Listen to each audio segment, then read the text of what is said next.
नमस्कार दोस्तों, स्वागत है आपका एग्जाम बुक चैनल में। दोस्तों, इस वीडियो में मैं आपको बताऊंगा कि यूपीएसआई की ट्रेनिंग में क्या होता है। मतलब फर्स्ट डे से जब आप एंट्री करते हैं तब से लेके और जब आप 12वें महीने में जब ट्रेनिंग करके निकलते हैं तो उस बीच में आपको क्या क्या चीज़ें फॉलो करनी पड़ती हैं। तो उसमें मैं इस वीडियो मैंने मेनली कवर किया है आपका ट्रेनिंग सेंटर। ट्रेनिंग सेंटर का मतलब ये होता है कि आप कितने ट्रेनिंग सेंटर्स में आपको ट्रेनिंग करनी पड़ती है। और उसके बाद मैंने इसमें कवर किया है फर्स्ट डे, पहला दिन जब आप अंदर जाते हैं तो पहले दिन में आपके साथ क्या क्या चीज़ें होती हैं। फिर डेली का शेड्यूल क्या रहता है, कैसे आप आउटडोर करते हैं, कैसे इंडोर करते हैं, क्लासेस होती हैं, किस तरीके से आपको वो 12 महीने जो है बिताने होते हैं सेम रूटीन पे, तो क्या होता है उसमें। उसके बाद है सैलरी। ट्रेनिंग के दौरान जो है सैलरी कितनी मिलती है आपको। फिर है ड्रेस। ड्रेस क्या रहता है, ड्रेस कोड क्या रहता है, इंडोर के लिए कौन सी ड्रेस रहती है, आउटडोर के लिए कौन सी ड्रेस रहती है। फिर आपका फूड, किस तरीके से आपका मेस में जो है फूड कैसा होता है, और सुबह को क्या मिलता है, दोपहर को क्या मिलता है, शाम को क्या मिलता है, और किस तरीके से आपको कौन कौन सी डिशेज होती हैं, ये सारी चीज़ें आपको इसमें बताएंगे। फिर आपका फॉरेंसिक्स। फॉरेंसिक्स, जंगल ट्रेनिंग और फायरिंग, ये तीन चीज़ें आपकी बताई जाएंगी कि किस तरीके से ये आपकी ट्रेनिंग के दौरान ये जो आपको करवाई जाती हैं। फिर है आपका हॉर्स राइडिंग, स्विमिंग, जिम्नेजियम। ये जो तीनों चीज़ें हैं इसमें इनका क्यों करवाई जाती हैं ये आपको बताया जाएगा। फिर हॉलीडे, कितने छुट्टियां मिलती हैं। फिर आता है डिसिप्लिन, क्या डिसिप्लिन आपको रखना होता है। और फैसिलिटीज़ में आपको क्या क्या फैसिलिटीज़ दी जाती हैं ट्रेनिंग सेंटर पे। और फिर आपका पर मंथ ट्रेनिंग एक्सपेंडिचर कितना होता है, कि आपका 1 महीने का जो ट्रेनिंग है उसमें उसका पैसा कितना खर्च होता है। फिर आपका सेमेस्टर एग्ज़ाम। सेमेस्टर एग्ज़ाम होते हैं, फाइनल एग्ज़ाम होते हैं, कि कितने कितने महीने पे सेमेस्टर एग्ज़ाम होते हैं। फाइनल एग्ज़ाम में आपका क्या क्या, आपका कब होता है और कितने दिनों तक चलता है, ये सब चीज़ें बताएंगे। फिर आपका पासिंग आउट परेड होती है, पोस्टिंग होती है। ये इतनी चीज़ें जो है मैं इसमें कवर करूँगा। और दूसरा मैं इसमें ये भी बताऊँगा कि ये ट्रेनिंग सेंटर में स्टार क्यों नहीं लगा सकते हैं, और फुल सैलरी कितनी मिलती है। तो दोस्तों शुरू करते हैं अपनी वीडियो। पहला जो आपका है वो है ट्रेनिंग सेंटर। ट्रेनिंग सेंटर में आपका यह है कि देखिए, यूपी में 11 परमानेंट ट्रेनिंग सेंटर हैं जो 12 महीने रन करते हैं। कांस्टेबल की जब ट्रेनिंग होती है तब उसमें एक बार में बहुत सारे, जैसे सिविल पुलिस के मान लीजिए 35,000 कांस्टेबल को एक साथ कराना है, तो 35,000 कांस्टेबल के लिए एक 11 सेंटर पे तो हो नहीं सकती। दूसरा, पुलिस अकेडमी मुरादाबाद जो है ये कभी कांस्टेबल की ट्रेनिंग कराता नहीं है। क्यों? क्योंकि यहाँ पर गजिटेड ऑफिसर्स और नॉन गजिटेड ऑफिसर्स की ट्रेनिंग होती है। गजिटेड में आपका जो सीओ एंड अबव सारे के सारे रैंकर आते हैं, रैंक आती हैं, और आपका नॉन गजिटेड में सब इंस्पेक्टर और आपका इंस्पेक्टर रैंक आता है। इसलिए कांस्टेबल की ट्रेनिंग यहाँ होती नहीं है। लेकिन जो ये नीचे 10 ट्रेनिंग सेंटर हैं इसमें जो है आपकी कांस्टेबल की ट्रेनिंग हो सकती है। तो अब 10 ट्रेनिंग सेंटर में आपका 35,000 लोगों को तो नहीं रख सकते ना, नहीं रख सकते। तो इसी वजह से क्या करते हैं, फिर परमानेंट ट्रेनिंग सेंटर की जगह फिर हर पीएसी में या पुलिस लाइंस में जो है ट्रेनिंग सेंटर खोल देते हैं, क्योंकि 6 महीने की ट्रेनिंग होती है कांस्टेबल की। इसलिए जो है आपका वो आपका ट्रेनिंग सेंटर खोल दिया जाता है। लेकिन ये जो 12-11 जो ट्रेनिंग सेंटर हैं ये हमेशा वर्क करते हैं। 12 महीने में कोई भी ट्रेनिंग होगी वो इसमें जाएगी। पहला है आपका जैसे पुलिस एकेडमी मुरादाबाद। तो पुलिस एकेडमी मुरादाबाद में आपका कंप्यूटर ऑपरेटर से लेके अब तक आईपीएस रैंक तक सबकी ट्रेनिंग होती है। आईपीएस जो होता है वो 12 वो लगभग 1.5 साल की ट्रेनिंग में आपका हैदराबाद पुलिस एकेडमी में ट्रेनिंग लेके आता है, वो हैदराबाद में है। और उसके बाद वो यहाँ पर 26 दिन के लिए आता है मुरादाबाद में, जब जिनको यूपी कैडर मिलता है। तो 26 दिन में ये बताया जाता है उनको कि यूपी का कैसा भौगोलिक स्ट्रक्चर है, कैसा क्राइम है, यहाँ पर कैसी पॉलिटिक्स है, ये सारी ट्रेनिंग जो है 26 दिनों के अंदर देनी होती है। और उसके बाद आपका नीचे जो है आपका कंप्यूटर ऑपरेटर और इंस्पेक्टर जो ट्रेनिंग करते हैं, जो रैंकर इंस्पेक्टर्स होते हैं, सब इंस्पेक्टर डायरेक्ट मृतक आश्रित और जो रैंकर होते हैं उन सब की ट्रेनिंग होती है। तो इतने लोगों की ट्रेनिंग पुलिस एकेडमी में होती है। लेकिन कांस्टेबल की ट्रेनिंग जो है पुलिस एकेडमी में नहीं होती। पहले होती थी लेकिन अब उन्होंने इस चीज़ को मना कर दिया, क्योंकि गजिटेड और एक मतलब गजिटेड लोगों की जहाँ ट्रेनिंग हो रही है वहीं पर ही कांस्टेबल्स की ट्रेनिंग, और वो भी बहुत ज़्यादा भीड़ होती है, तो एक ज़्यादा मतलब हौच पौच की स्थिति बन जाती है। फिर आपका पीटीसी मुरादाबाद, यहाँ पर आपको कांस्टेबल भी ट्रेनिंग लेते हैं, हेड भी ट्रेनिंग लेते हैं, हेड कांस्टेबल भी लेते हैं, कंप्यूटर ऑपरेटर भी लेते हैं, और सब इंस्पेक्टर्स भी ट्रेनिंग लेते हैं, इंस्पेक्टर्स भी ट्रेनिंग लेते हैं।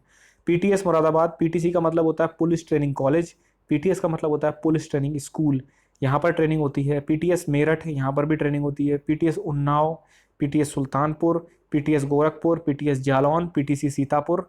और फिर आता है एपीटीएस, पीटीसी सीतापुर और एपीटीसी मिर्ज़ापुर। ये जो एपीटीसी और ये एपीटीसी मिर्ज़ापुर हैं, एपीटीसी का मतलब होता है आर्म्ड पुलिस ट्रेनिंग कॉलेज। मतलब जो पीएसी से के जो कांस्टेबल और जो प्लाटून कमांडर होते हैं डबल स्टार, वो सब के सब सीतापुर और मिर्ज़ापुर में ट्रेनिंग करते हैं एपीटीसी में। ठीक है, अब आगे बढ़ते हैं। ये देखिए मैंने कुछ कुछ जो है मुझे जितने मिले, ये जैसे भीमराव अम्बेडकर पुलिस अकादमी मुरादाबाद का जो है ये आपका गेट है, बहुत सुंदर गेट है इसका। और फिर आपका पीटीएस का गेट ये है, पीटीएस मुरादाबाद का, पीटीएस मेरठ का ये है, एपीटीसी सीतापुर का गेट इस तरीके का है। फिर आगे चलते हैं। पहला दिन, पहले दिन में क्या होता है? पहले दिन में देखिए जब आप लोग आते हैं पहले ही जो है लिस्ट आ जाती है किसी भी ट्रेनिंग सेंटर पे कि भाई इतने लड़के जो हैं आपके यहाँ ट्रेनिंग इस दिन से आ रहे हैं, इस दिन से आमद होनी शुरू हो जाएगी। तो आप आमद करवाने के लिए आते हैं, पहले दिन आते हैं आप, ठीक है भाई आमद आपके मतलब जो जीडी कार्यालय होता है वहाँ पे आते हैं, वहाँ पे बोर्ड लगा रहता है कि इतने जो है बोर्ड लगा रहता है वहाँ पे कि यहाँ पर जो है समस्पेक्ट जो मूलभूत पर प्रशिक्षण जो हो रहा है उसकी ट्रेनिंग उसका जीडी यहाँ पर है। और पहले से ही आपको जो है एक लेटर पहुँच जाता है कि आपको इस दिन इस तारीख में आपको यहाँ पर आना है और ये चीज़ें आपके पास होनी चाहिए कि ठंड के लिए 2 जोड़ी 3 जोड़ी कपड़े, गर्मी के लिए 3 जोड़ी 2 जोड़ी कपड़े, ये कंबल वंबल जो कुछ है उसमें सब लिखा रहता है कि इतने ये जूते चाहिए, सब कुछ लिखा रहता है उसमें। फिर वहाँ पे जब आपकी आमद होती है तो एक आपका कोई भी आईडी ले लेते हैं आपसे वो, और आईडी के बाद आईडी लेने के बाद फिर आपसे वो मैस एडवांस जमा कराते हैं। मैस एडवांस का क्या मतलब होता है कि भाई जब आप आए हैं तो आपको खाना भी मिल शुरू होगा, या तो शाम को अगर आप सुबह आमद कर दिए तो आपको शाम को जो है थोड़ा बहुत खाना, जितने लड़के होते हैं उनके लिए खाना बनना शुरू हो जाता है, मैस चालू हो जाती हैं सारी की सारी। तो मैस एडवांस जो है वो आपको लेना होता है। अब मैस एडवांस में 5,000 रुपये भी हो सकते हैं, 6,000 भी हो सकते हैं, कई कई जगह 10,000 रुपये भी लिए जाते हैं। तो जो मैस एडवांस होता है उसके बाद सामान वामान खरीद के आ जाता है और फिर आपका खाना पीना शुरू हो जाता है। तो मेड एडवांस हो गया, फिर हो गया फिर आपका हॉस्टल का जो है अलॉटमेंट होता है कि आप जो है इस हॉस्टल में चली जाए।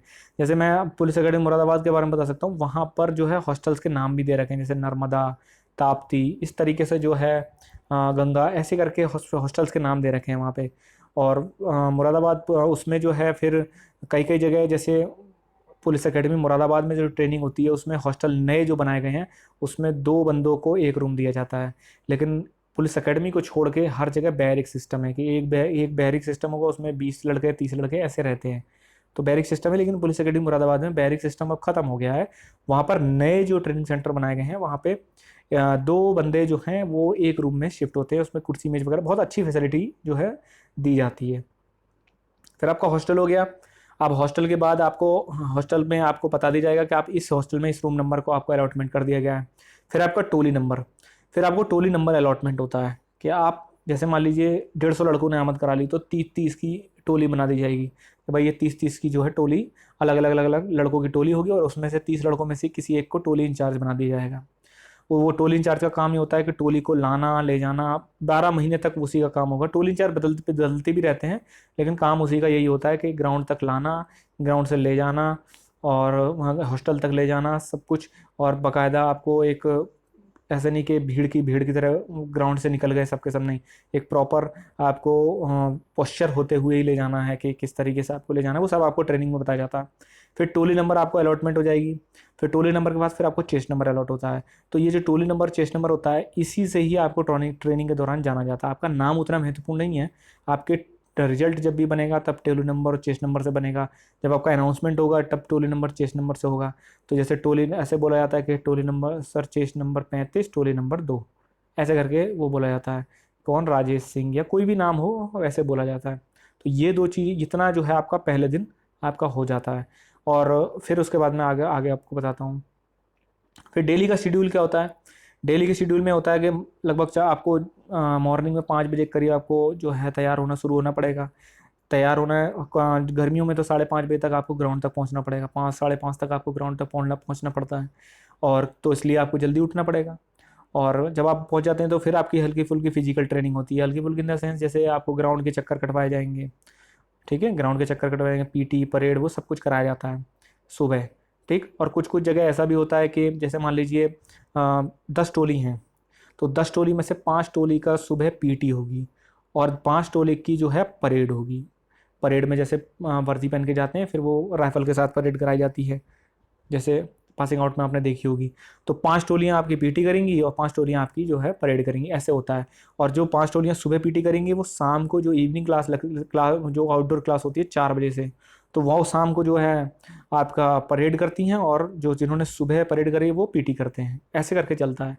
और फिर जब 8 बजे आपको छोड़ दिया जाएगा लगभग, और 8 बजे के बाद आपको वहाँ नहाना है आपको, और नहा धोगे जितना भी है, फिर आपको जो है वहाँ पे नहा धो लेंगे, फिर आपको सीधे क्लास चले जाना है।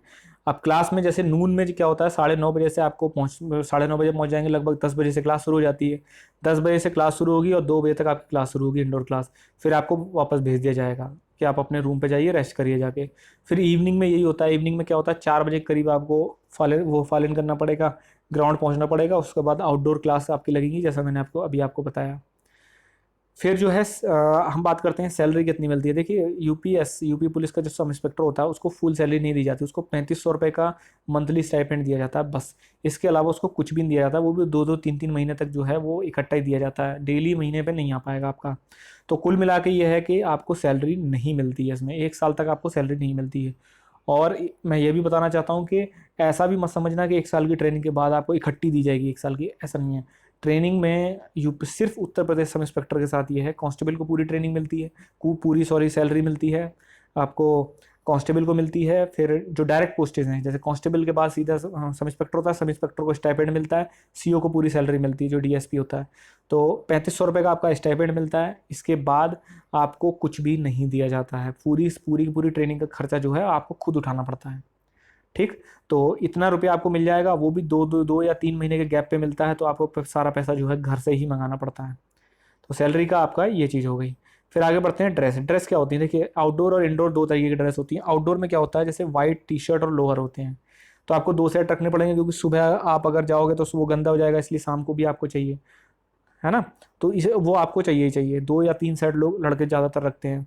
इंडोर में क्यों, इंडोर में भी दो होता है कि अगर जैसे मान लीजिए आपको सुबह आपने अगर पीटी परेड कर ली, ठीक, तो परेड कर ली, वो भीग जाएगी, अगर गर्मी होगी या कुछ भी होगी, पसीना निकलेगा, खराब हो जाएगी तो। लेकिन आपको वही ड्रेस पहन के जो है फिर इंडोर क्लासेस में भी जाना है। इंडोर में आपको ये वाइट लोअर वगैरह नहीं चलता, इंडोर में आपको सिर्फ खाकी आपको ही पहन के जाना पड़ेगा।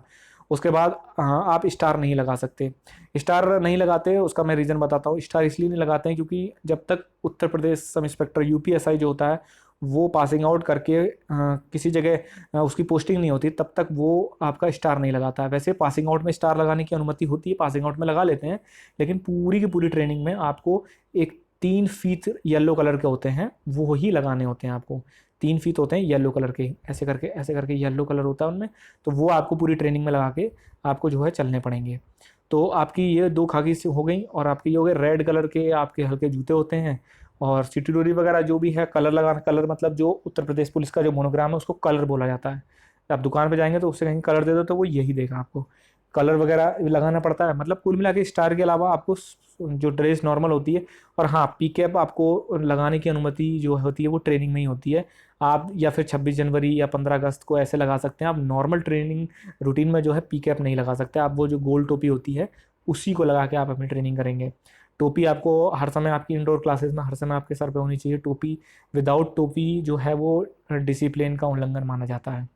ठीक है, तो इतना आपका हो गया कि ड्रेस। पहला मैंने आपको बता दिया सैलरी नहीं मिलती, क्यों नहीं मिलती वो भी बता दिया मैंने, कि स्टाइपेंड मिलता है, वो नियम है, उसको कोई चेंज नहीं कर पाया। आप सुना था कि अभी जो 2016 वाला बैच ट्रेनिंग कर रहा है उसमें मिलेगी, लेकिन उसमें भी कोई नहीं मिली, और अब तो मिलने के चांसेस भी नहीं है। ड्रेस में मैंने बता दिया आपको, ड्रेस में आपका 3 फीत लगाते हैं, और 2 तरीके की ड्रेस होती हैं, एक आउटडोर ड्रेस, इंडोर ड्रेस अलग अलग होती है, आपको यही डेली आपको जो है पहननी पड़ती हैं। फिर आपका आते हैं हम फूड। देखिए फूड में क्या होता है, आप सुनिए यार। फूड में क्या होता है, जैसे आपका मैस चलती है, जैसे मान लीजिए एक हॉस्टल है, हॉस्टल में 150 लड़के हैं, तो उस पर एक मैस चलेगी। मैस में क्या होता है, एक हेड कुक होता है, बाकी अगर आपको ना पता हो, जैसे जो फूड क्लास की जो वैकेंसीज हैं वो सब अब संविदा पे कर दी गई हैं।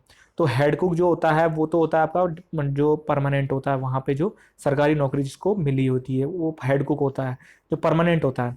और उसकी सहायता के लिए जो है बाहर से हायर करे जाते हैं लड़के, जो वहाँ पर आपके लिए रोटी वगैरह ये सब कुछ बनाते हैं। अब मॉर्निंग में क्या होता है, देखिए फूडिंग का एक चीज़ और समझ लीजिए, कि जैसे फूडिंग में आपका जब आप मैस चालू होगी तो आप ही लड़कों में से, जितने लड़के होंगे 150 में से एक लड़के को मैस इंचार्ज बनाया जाता है। उसका काम ये होता है कि वो सारे के सारा खाने का निरीक्षण, मतलब पूरा देख रेख में, उसकी देख रेख में खाना बनता है। दूसरा जैसे मान लीजिए मॉर्निंग में अगर कुछ बना तो मॉर्निंग में तौल के तौल के बनवाया जाता है कि हाँ इतने किलो चावल लगा, इतने किलो आटा लगा। ये इसलिए करा जाता है जिससे कि महीने के लास्ट में पता चल सके कि पर हेड जो है पर डाइट कितनी आई है। ठीक है, पर हेड डाइट कितनी आई है एक टाइम की, तो इसलिए हर चीज़ नप तोल के उसको लिखनी पड़ती है। दूसरा जब सामान लेने जाना होता है तो ये जो है मैस इंचार्ज होता है, ये अपने साथ कोई 2 फोर्थ क्लास को या 2 कोई लड़के और जा सकते हैं, ठीक है, उनको ले जाके रिक्शे वगैरह वो सब ट्रेनिंग सेंटर प्रोवाइड कराता है। आप जाइए, आपके सामने ही सारा पैसा दीजिए, सब कुछ अपना लीजिए और वापस आके महर्स में रख दीजिए। ये इसलिए होता है कि ट्रांसपेरेंसी बनी रहे कि भाई लड़के जो हैं खुद अपना खाना बनवा रहे हैं, इसका ध्येय जो होता है इस काम का यही होता है। दूसरा तीसरी बात मैं आपको ये बताऊं कि जैसे सुबह सुबह आपको मॉर्निंग में टी मिल सकती है, टी के साथ आपको चने वगैरह कुछ भी हो सकते हैं, चने, हलवा कुछ भी हो सकता है। जब आप सुबह सुबह उठ के ग्राउंड जाने से पहले आपको ये मिल जाएगा। फिर आपको जब ग्राउंड से आप वापस आएंगे तो आपको फुल मील मिलेगी। देखिए, आप एक चीज़ ध्यान रख लीजिए कि पुलिस में खासकर नॉन गजटेड को छोड़ के नॉन गजटेड में आपको सुबह ही खाना मिलता है, आपको दोपहर में खाना नहीं दिया जाता है। दोपहर की मील आपको नहीं होती, फुल जो आपका लंच वाला टाइम होता है उसमें आपको कुछ नहीं दिया जाता है। आप चाहिए कि पूरी रोटी सब्जी तामझाम दोपहर में मिले, नहीं, आपको 9 बजे खानी पड़ेगी रोटी, 8:30, 8 से लेकर 9, 9:30 बजे तक। मतलब इंडोर क्लासेस शुरू होती हैं 10 बजे से, तो 9:30 बजे आपको हॉस्टल से निकलना पड़ता है। इससे पहले पहले आपको पूरा खाना खाना होता है। उसमें दाल चावल रोटी सब्जी और रायता पायता सब कुछ होता है उसमें, वो आपको फुल मील खानी पड़ेगी। जिसको आदत नहीं होती उनको बहुत दिक्कत होती है, सुबह सुबह पूरा पेट भर के जाओ, वो बहुत मुश्किल होती है, शुरुआत में होती है, बाद में आदत पड़ जाती है। फिर आपका होता है कि जब आप इंडोर क्लासेस करके आ जाते हो, इंडोर क्लासेस करके जब आप आ जाओगे तब आपको कोई मील नहीं मिलेगी। अब यहाँ पर मैं बताना चाहता हूँ, ये लड़के के ऊपर डिपेंड करता है कि कुछ लड़के जैसे जैसे भाई खाना तो आप ही को, पैसा भी आपको देना है। अब लड़कों के बीच में मान लो ये सहमति हो गई कि ठीक है यार, हम लोग दोपहर में कुछ चीज़ बनवाएंगे, भूख लगती है बहुत ज़्यादा। तो उसमें क्या होता है, फिर आप पैसा करिए, क्योंकि देखिए घूम फिर के पैसा आप पे ही पड़ना है। सरकार आपको पैसा नहीं दे रही है तो पैसा आप पे ही पड़ना है। आप चाहो 12 महीने 7 दिन आप पनीर खाओ, कोई मैटर नहीं करता, कोई दिक्कत नहीं है। लेकिन तब भी एक आपका मेन्यू बनता है, मेन्यू के हिसाब से ही बनता है। जैसे मेन्यू में मुझे पता है कि जैसे मंगलवार और शुक्रवार को आपका जो है दिन में फर्स्ट शिफ्ट में ये जो ग्राउंड से आने के बाद वाली जो 9 बजे वाली 9 बजे जो आपको खाना खाना होता है, इसमें आपको छोले चावल रायता सब कुछ बनता है, उसमें पुलाव वगैरह ये सब कुछ बनता है। और शुक्रवार की सुबह को भी ऐसे ही होता है। शुक्रवार में जो है आपका फ्रूट रायता बनता है, और जो मंगल में जो आपका नॉर्मल जो बूंदी वाला रायता होता है वो बनता है। शनिवार की शाम की शिफ्ट में, क्योंकि संडे में छुट्टी रहती है, इसलिए शनिवार की शाम की शिफ्ट में वो स्पेशल बनता है, जैसे स्पेशल कहते हैं। उसमें खीर और पूड़ी और आपका रायता सलाद और पनीर ये सब कुछ बनता है उसमें। बाकी में नॉर्मल जो डेली का जो होता है दाल चावल ये सब नॉर्मल बनते रहते हैं। तो ये आपकी हो गई। आफ्टरनून में आपको कोई मील नहीं मिलेगी, आपके ऊपर डिपेंड करता है कि आप अगर पैसे इकट्ठे करके और चाहें कि दोपहर में हमारे लिए बने, तो आप पैसे इकट्ठे सारे लड़कों की सहमति से आप दोपहर में बनवा सकते हैं, कोई ऐसी प्रॉब्लम नहीं। लेकिन खाना नहीं बन सकता। छोटा मोटा एक छोटा मोटा चाय वगैरह ये थोड़ा बहुत मिल सकता है, पूरा खाना नहीं बन सकता। आफ्टर इवनिंग में क्या होता है, इवनिंग क्लास में जैसे आप जब ग्राउंड से निकलते हैं 6:30-7 बजे के करीब आपका ग्राउंड खत्म हो जाता है, आप आते हैं, जो लड़के नहाते धोते हैं अपना जो भी कुछ है, फिर तुरंत खाना आपको बनाऊंगा मिलता है। खाना खाइए आप, डिनर पूरा पूरा प्रॉपर खाना मिलता है। और उसके बाद सीधे अपने रूम में चले जाइए, थोड़ा बहुत पढ़िए। 10 बजे के बाद किसी को टहलना वहलना कुछ अनुमति नहीं है, सब हॉस्टल वगैरह सबको बंद। फिर जो भी गणना वगैरह होती है 8:30-9 बजे के करीब गणना करवाइए कि कितने लड़के हैं, कोई भागा तो नहीं, ये सब चीज़ें गणना में आती है। कि जो पीटीआई होता है या फिर आपका जो भी इंस्ट्रक्टर होता है वो आपकी चेकिंग लेता है आके, कि सारे के सारे लड़कों को बाहर बुलाएंगे खाना वाना खा के, जब भी 8 8:30 वो टाइमिंग होती है। फिर सारी सारी गिनती होती है सब लड़कों की, कि कोई लड़का गायब तो नहीं हुआ है। फिर सबके हॉस्टल में जाते हैं, फिर आप सो जाते हैं, फिर वही रूटीन डेली का। तो ये आपका फूड हो गया। फिर आपका आता है फॉरेंसिक्स, जंगल ट्रेनिंग और फायरिंग होती है। फॉरेंसिक्स में आपको क्या सिखाया जाता है कि जब आप जैसे क्राइम सीन पर जाते हैं तो किस तरीके से आपको सबूत इकट्ठे करने हैं, छोटी छोटी चीज़ों पर कैसे ध्यान देना है, ये सारी चीज़ें आपकी फॉरेंसिक्स में आती हैं। फॉरेंसिक्स में हाल थोड़ा सा ख़राब है ट्रेनिंग में, मेनली पुलिस एकेडमी हो गए जो जो और पीटीएस के कुछ ट्रेनिंग सेंटर मुरादाबाद में जो ट्रेनिंग सेंटर हैं उनमें, तो तब भी फॉरेंसिक्स का थोड़ा सा अच्छा वहाँ पर बताया जाता है। अब पुलिस एकेडमी में ज़्यादा अच्छा बताया जाता है, क्योंकि वहाँ गजटेड ऑफिसर्स भी आते हैं ट्रेनिंग के लिए। अदरवाइज बाकी के उन्नाव सीतापुर इन सब का हाल बहुत खस्ता है, वहाँ फॉरेंसिक के नाम में कुछ भी नहीं बताया जाता। फिर आपका जंगल ट्रेनिंग, क्योंकि फॉरेंसिक्स एक ऐसी चीज़ है जो प्रैक्टिकलिटी मांगती है, आपको प्रैक्टिकल नॉलेज होनी चाहिए।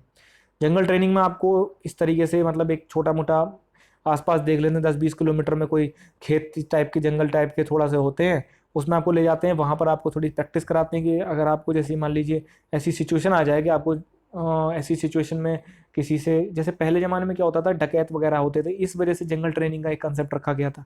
अब वो ख़त्म हो गए हैं, लेकिन सिलेबस में वो पार्ट भी है। तो जंगल ट्रेनिंग कराई जाती है। फिर फायरिंग के लिए होता है। फायरिंग में आपको, आप ये दिमाग में मत हटा लीजिए कि आपको आर्मी जैसी फायरिंग कराई जाएगी कि छुट्टा आईबीएम फायरिंग, नहीं, ऐसा कुछ नहीं होता है। आपका मतलब मुश्किल से 6 महीने में एक बार फायरिंग, पूरी पूरी ट्रेनिंग में 2 या 3 बार फायरिंग कराते हैं। वो भी गिनती की है, जैसे 47 के 5 फायर हो गए, इंसास के 5 फायर हो गए, ऐसे ऐसे करके कराते हैं वो। जैसे मुरादाबाद और के आसपास वाले ट्रेनिंग, मुरादाबाद वाले जो ट्रेनिंग सेंटर हैं वो आपका मतलबपुर एक बट है, वहाँ पे ले जाते हैं, वहाँ फायरिंग कराते हैं। सुबह जाते हैं अपना बसों में भर के, शाम को आ जाते हैं। कोई आप सोचो कि आप बहुत निशानची बन जाओगे, ऐसा कुछ नहीं है। एक सिर्फ और सिर्फ एक दिखावे के लिए होता है, उसमें 5-5 राउंड फायरिंग हो जाती है, अपना घर आ जाते हैं। तो ये प्रैक्टिकल मैं आपको बता रहा हूँ, ऐसा फायरिंग का आपका टेस्ट होता है। हाँ, फायरिंग में एक चीज़ और होती है कि फायरिंग में एक तो होती है आउटडोर फायरिंग, जो बिल्कुल प्रॉपर आपको फायर मिलता है, बुलेट मिलती है, सब कुछ। एक होती है इंडोर, उसके लिए एक एक आती है फैट मशीन करके आती है, तो वो कमरे में लगाई जाती है और उसमें गन वो जो होती हैं असली होती हैं, लेकिन उसमें वायरिंग जो होती है वो लेज़र के थ्रू जो है आपका कंप्यूटर से जॉइंट होता है और पूरा सामने पर्दा होता है, टारगेट आ रहा होता है, फायरिंग करते हैं ऐसे करके। और इंडोर फायरिंग रेंज में भी इस तरीके से होता है कि वो कंप्यूटराइज होता है थोड़ा सा। गन बिल्कुल बिल्कुल सेम होती है, बस जहाँ मैगजीन लगती है उसकी जगह वहाँ एक वायर लग जाता है, इतना अंतर होता है। तो दोनों तरीके से आपको फायर कराया जाता है। फिर आपका हॉर्स राइडिंग, स्विमिंग और जिम्नेजियम। देखिए हॉर्स राइडिंग में क्या होता है कि आपको सब इंस्पेक्टर को घोड़ा चलाना आना चाहिए, क्योंकि भीड़ दंगा, मैंने जो वीडियो पिछली वीडियो उसमें बताया कि भीड़ हो गया, दंगा हो गया, इन सब जगह, मेला, इन सब जगह जो होता है वो घोड़े की ज़रूरत पड़ती है, क्योंकि घोड़ा एक आज भी ऐसा जानवर है जो ना तो मोटरसाइकिल उसकी बराबरी कर सकती, ना कार उसकी बराबर से कर सकती। घोड़ा घोड़ा है। घोड़े के आते ही जो है लोग अपने आप हट जाते हैं, कोई हुटर की ज़रूरत नहीं पड़ती, लाठी चलाना बहुत आसान होता है, अनाउंसमेंट करना बहुत आसान होता है, तो बहुत सारे इसके फ़ायदे हैं। तो इसलिए आपको हॉर्स राइडिंग आपको करनी पड़ती है। एक प्रॉपर ड्रेस होती है, देखिए थोड़ा सा इस टाइप का इसका वो होता है, नीचे जो होता है चिपका चिपका सा पैंट होता है, और बूट थोड़े बड़े होते हैं उसमें। तो वो आपकी एक अलग आपको वर्दी लेनी पड़ती है उसके लिए। और स्विमिंग में आपको स्विमिंग करानी स्विमिंग भी आनी चाहिए, स्विमिंग की क्लासेस अलग होती हैं। लेकिन स्विमिंग 12 महीने में होती है, लगभग वही मार्च लास्ट अप्रैल में शुरू होती है और सितंबर तक जाती है। 12 महीने का कोर्स होता है, तो कभी ना कभी वो टाइम आ ही जाता है जब आपको स्विमिंग आपकी क्लास होती है बाकायदा। फिर आता है जिम्नेजियम। जिम्नेजियम की फैसिलिटी आपको मिलती है, लेकिन जिम्नेजियम का ऐसा नहीं है कि आपको एक मतलब तरीके से क्लास लग रही है जिम्नेजियम, नहीं। जैसे 6 बजे के बाद क्या होता है, शाम को 6 बजे, 6 से 6:30 तक एक क्लास होती है, उसमें लोग खेलना चाहें खेल सकते हैं, फुटबॉल खेलना चाहें, वॉलीबॉल, मेनली वॉलीबॉल बहुत पुलिस में गेम होता है, वॉलीबॉल खेलना चाहें। और कुछ लड़के क्या करते हैं, वॉलीबॉल नहीं खेलते, वो जिम चले जाते हैं, वो आधा घंटा आपको काटना होता है कैसे भी। तो इस तरीके से आपको फैसिलिटी होती है वहाँ पे। फिर आ गया हॉलीडे। देखिए हॉलीडे में क्या होता है, इमरजेंसी जो आकस्मिक अवकाश होते हैं, इमरजेंसी हॉलीडे होते हैं, वो 10 दिन का होता है। 12 महीने में आपको सिर्फ 10 दिन का ही आकस्मिक अवकाश मिलेगा। अब उसमें आपको जो है मान लीजिए घर में कोई प्रॉब्लम है तब आप ले सकते हैं, या फिर आपको पेपर देने जाना है तब आप दे सकते हैं, लेकिन 10 दिन से ज़्यादा नहीं ले सकते आप। ठीक है, जो जिसको होम सिकनेस की प्रॉब्लम है वो तो बहुत प्रॉब्लम में आ जाता है यहाँ पे, क्योंकि उसमें एक आगे और भी प्रॉब्लम आ जाती है। जैसे जैसे पूरे प्रशिक्षण में अगर आप 45 दिन से ज़्यादा ले लेते हैं किसी भी तरीके से, चाहे आप आकस्मिक को मिला के और आप मेडिकल, किसी भी तरीके से आप जो है 45 दिन से ज़्यादा का अगर आपका अवकाश हो जाता है, तो आपको 3 महीने के लिए रोक लिया जाता है, पासिंग आउट भी आपकी नहीं कराई जाती है। 3 महीने के लिए आपको रोक लिया जाता है, मतलब 12 और 3 आपका 15 महीने की ट्रेनिंग हो जाती है। अब 3 महीने में आप ये लगा लो कि जो 12वें महीने में पासिंग आउट करके चला गया वो 3 महीने की सैलरी ले लेगा, तो लगभग आपको 1.25 लाख रुपए के करीब वो नुकसान हो गया। दूसरा, प्रमोशन में आपको नुकसान अलग हो जाएगा। ठीक है, तो आपका 3 महीने के लिए रोक लिया जाता है। और तीसरा पॉइंट ये है कि अगर आपको 90 दिनों से ज़्यादा का अवकाश हो जाता है आपका, तो अगले सत्र में आपको शामिल किया जाता है, मतलब आपकी ट्रेनिंग सस्पेंड, और उसके बाद आप अगले बैच में जब भी आए वो सब इंस्पेक्टर का बैच, उसी में शामिल करे जाएंगे। अगर आप 90 दिनों से ज़्यादा जो है छुट्टी आपकी हो जाती है, चाहे वो कैसे भी होती है, आप बीमार पड़ गए, 2 महीने हॉस्पिटल में रहे, 3 महीने हॉस्पिटल में रहे, तो वो आपकी अगले बैच में आप आइए, आप नहीं आ सकते। तीसरा चौथा पॉइंट ये है कि जो महिलाएं होती हैं जो थोड़ा मतलब प्रेग्नेंट, शुरुआत में 1-1.5 महीने में अगर प्रेगनेंसी उनको पता चलती है, ठीक है, तो वहाँ उसमें भी ये नियम है कि आपको जो है घर भेज दिया जाएगा, फिर आपके अगले बैच में आपको जो है बुलाया जाएगा। हॉलीडे के बाद आता है डिसिप्लिन। देखिए डिसिप्लिन जो है बहुत इंपॉर्टेंट है, मैं इसलिए बता रहा हूँ क्योंकि इस चक्कर में बहुत लड़कों ने जो है वापस चले गए, बहुत लड़के जो है क्या नाम है 3-3 महीने के लिए रुके।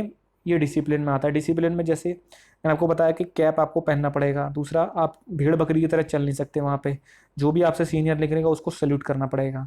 ठीक है, चाहे आप दरोगा की ट्रेनिंग कर रहे हैं, आप उस समय प्रशिक्षु हैं, मतलब अगर आपको कोई कांस्टेबल भी मिलेगा तो भी आपको वो आपको जो है सैल्यूट करना पड़ेगा, क्योंकि आप प्रशिक्षु हैं। प्रशिक्षु में डीएसपी तक जो होता है, डीएसपी जो ट्रेनिंग करता है वो तक एक सब इंस्पेक्टर को, एक कांस्टेबल को, जो उसका इंस्ट्रक्टर है उसको सैल्यूट मारता है। ये करना पड़ेगा। दूसरा, आप बिना अनुमति के जा नहीं सकते कहीं। अगर संडे में भी आपको जाना है तो आपको अनुमति लेनी पड़ती है इंस्ट्रक्टर से कि सर ऐसे ऐसे सामान लेके आना है, जा सकते हैं। उसके बाद रात में ये नहीं कि गणना हो गई आपकी, गिनती हो गई, उसके बाद कहीं चले गए घूमने घामने, नहीं जा सकते। ऐसा होता है कि अभी एक मतलब खबर आई थी कि जैसे कुछ लड़कों ने क्या करा कि गणना के बाद 8 बजे के बाद वो घर चले गए, क्योंकि इस पास में ही घर था, ऐसी 10-20 किलोमीटर घर था। किसी ने खबर दे दी, दोनों के दोनों को जो है घर वापस कर दिया। बहुत बड़ा वो था, भाई कोई हादसा हो जाए आपके साथ रास्ते में तो कौन जिम्मेदार होगा? आप ऑफिशियली तो आप ट्रेनिंग कर रहे हो अकेडमी में या फिर किसी भी ट्रेनिंग सेंटर में, और आप रात में निकल गए घर, और रास्ते में आपका हादसा हो जाए तो फिर क्या, कौन जिम्मेदार होगा? तो इस वजह से जो है अनुशासन का पालन करना पड़ता है। बहुत सारी चीज़ें हैं जो आपको ट्रेनिंग में बताई जाती हैं, धीरे धीरे आपको आ जाती हैं। तो डिसिप्लिन का खासकर ध्यान रखना पड़ता है, बहुत ज़्यादा। गाली गलौज नहीं कर सकते, मार नहीं सकते, और आपका दारू नहीं पी सकते, कहीं घूमने नहीं जा सकते आप, और ग्रुप में आप खड़े नहीं हो सकते। तो ये सारी चीज़ें जो होती हैं आपकी ध्यान देने वाली होती हैं। फिर आपको फैसिलिटीज़ क्या होती हैं? अब फैसिलिटीज़ में जैसे फैसिलिटीज़ हो गई और एक्स्ट्रा करिकुलर एक्टिविटीज़ हो गई। फैसिलिटीज़ में आपको मिलती हैं कि आपको बूट पॉलिश के लिए एक बंदा मिलता है, ठीक है। बूट पॉलिश आपकी वही करेगा जो आपके परेड के वाली जो बूट वर्दी होती है, उसके लाल जूते होते हैं, तो बूट पॉलिश आपकी एक बंदा लगता है उस पर। दूसरा है कि आपकी वर्दी को साफ़ सफाई जो होती है उसके लिए एक बंदा लगता है।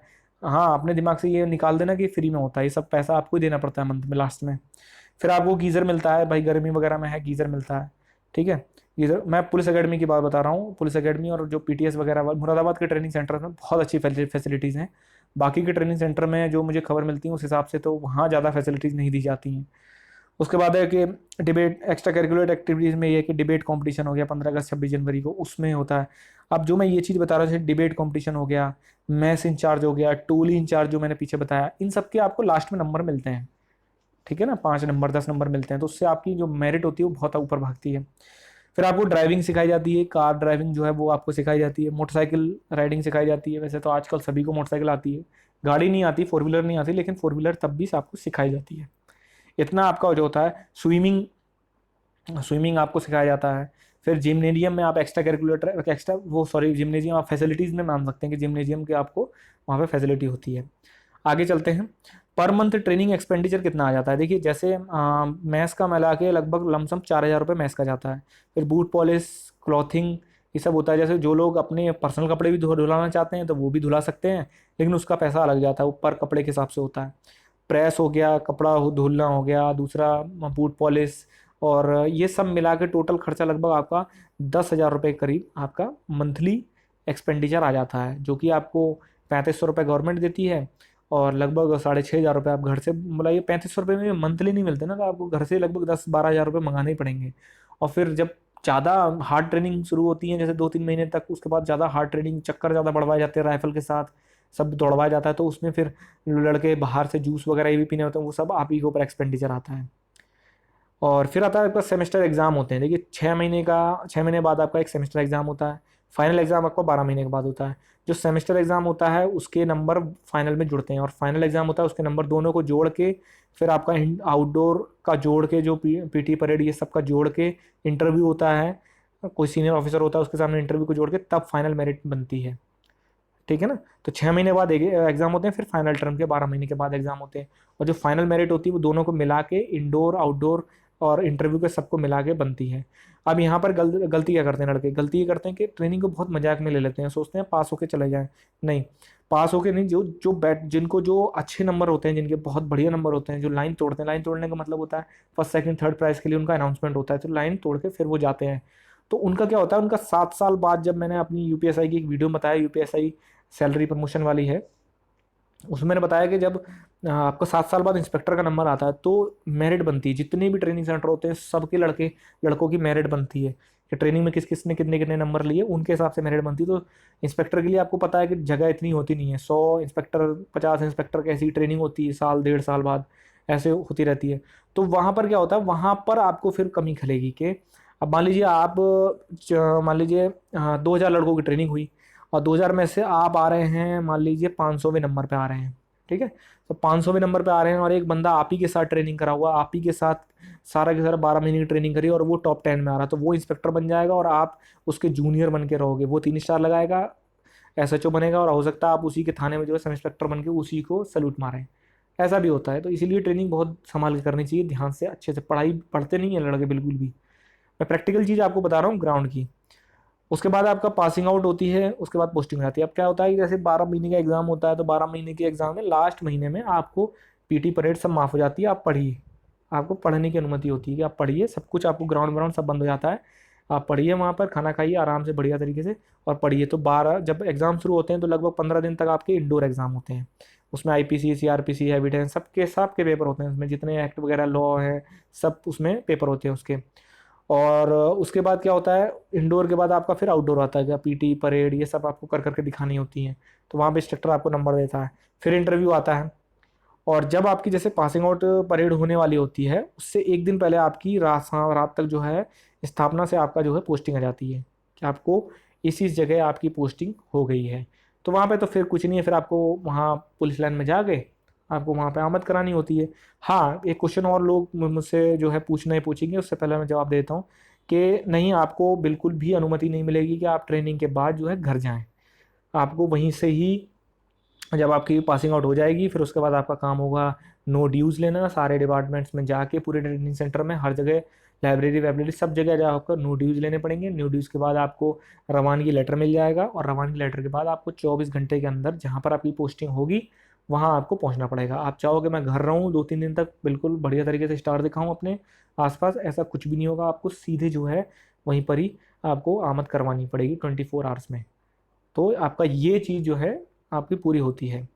तो दोस्तों, अगर आपको ये वीडियो अच्छी लगी हो तो आप ज़रूर इसको शेयर करिए। और कोई भी क्वेरी अगर आपको पूछनी हो तो आप कमेंट बॉक्स में पूछ सकते हैं। मैं कोशिश करूँगा जल्दी से जल्दी आपका जवाब देने का। Thank you.